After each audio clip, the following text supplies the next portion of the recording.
আসসালামু আলাইকুম। ইতাল বাংলা আপডেটের পক্ষ থেকে সবাইকে শুভেচ্ছা। আমি তানভীর, ইটালি ভেরোনা শহর থেকে। তো এই মুহূর্তে আপনারা যারা আমার ভিডিওটি দেখছেন অবশ্যই আমার চ্যানেলটা সাবস্ক্রাইব করবেন, আমার ফেসবুক পেজটা ফলো দিবেন এবং আপনাদের সুবিধার্থে আমি একটা টেলিগ্রাম গ্রুপ এবং একটা ফেসবুক গ্রুপ খুলেছি। ডিসক্রিপশনে লিঙ্ক দেওয়া আছে, সেখানে জয়েন করতে পারেন বিভিন্ন তথ্য আদান প্রদানের জন্য।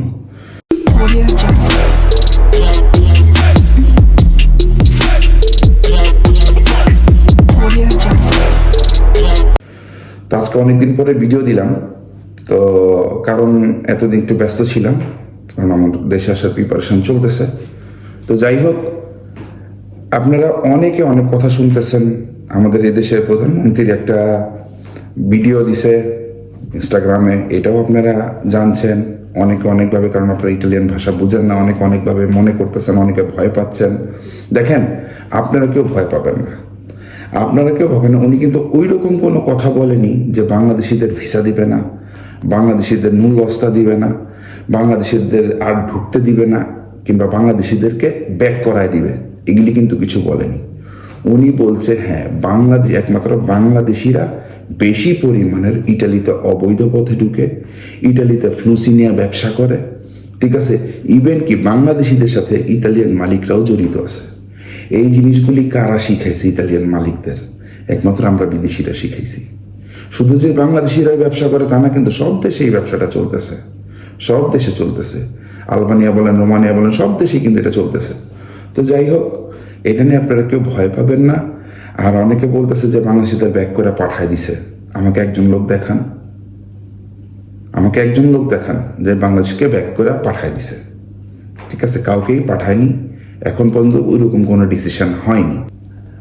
এটা কিন্তু তারা বলেনি যে আমরা বাংলাদেশিকে ভিসা দিব না, বাংলাদেশিদের নুলস্তা দিব না। দেখেন, আপনারা যারা আবেদন করছেন 2024-এ, কিংবা যারা আপনারা অ্যাম্বাসিতে নুলস্তা জমা দিছেন, আপনাদের অরিজিনাল নুলস্তা হলে, আপনাদের মালিক যদি ঠিক থাকে, আপনাদের মাধ্যম যদি ঠিক থাকে, আপনারা অবশ্যই ভিসা পাবেন।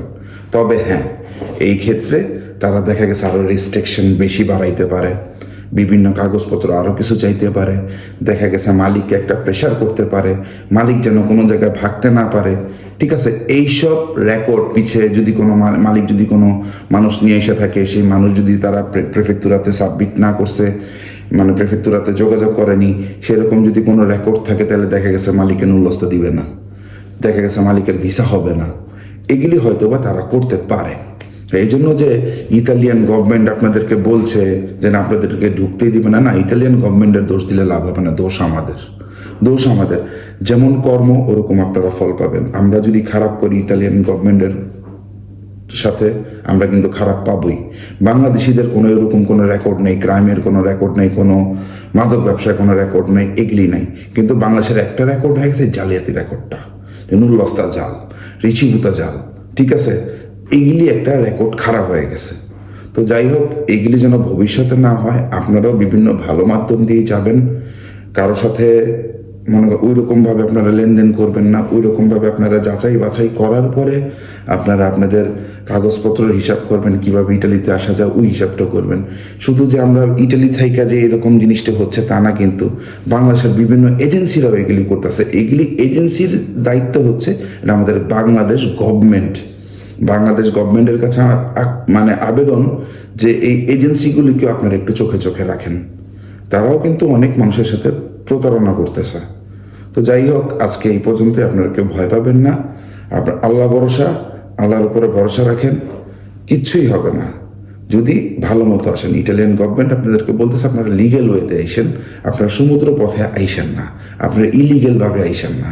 আর আসার পরে অন্তত প্রেফেক্টুরাতে আপনারা কন্ট্যাক্ট করার চেষ্টা করেন, এটাই তারা বলতেছে। ঠিক আছে, তো যাই হোক, ভালো থাকেন, সুস্থ থাকবেন, আমার জন্য দোয়া করবেন। সালাম আলাইকুম।